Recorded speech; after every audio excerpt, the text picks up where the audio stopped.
এক গ্রামে এক অত্যন্ত ধার্মিক মানুষ বাস করতেন, যিনি প্রতিদিন শেষ রাতে তাহাজ্জুদের নামাজ পড়ার জন্য মসজিদে যেতেন। একদিন প্রবল বৃষ্টিতে রাস্তা কর্দমাক্ত হয়েছিল। মসজিদে যাওয়ার পথে লোকটি পিচ্ছিল রাস্তায় আছাড় খেয়ে পড়ে গেলেন এবং তার কাপড় নষ্ট হয়ে গেল। তিনি দমে না গিয়ে বাড়িতে ফিরে গেলেন, কাপড় পরিবর্তন করলেন এবং আবার মসজিদের উদ্দেশ্যে রওনা হলেন। অবাক করা বিষয় হলো, এবারও তিনি একই জায়গায় আছাড় খেলেন এবং আবার কাপড় নষ্ট হলো। তিনি আবারও বাড়ি ফিরে গেলেন, নতুন কাপড় পরলেন এবং তৃতীয়বার মসজিদের দিকে রওনা হলেন। এবার তিনি দেখলেন রাস্তার সেই পিচ্ছিল মোড়ে একজন লোক লণ্ঠন হাতে দাঁড়িয়ে আছে। লণ্ঠনধারী ব্যক্তিটি বলল, আমি আপনাকে আলো দেখিয়ে মসজিদে পৌঁছে দিতে এসেছি।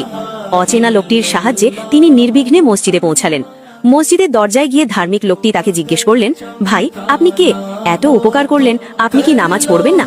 লোকটি উত্তর দিল, না, আমি নামাজ পড়ব না, আমি আসলে ইবলিস শয়তান। আবেদ ব্যক্তিটি আকাশ থেকে পড়লেন। তিনি অবাক হয়ে বললেন, তুমি তো মানুষের ক্ষতি করো, তাহলে আমাকে মসজিদে আসতে সাহায্য করলে কেন?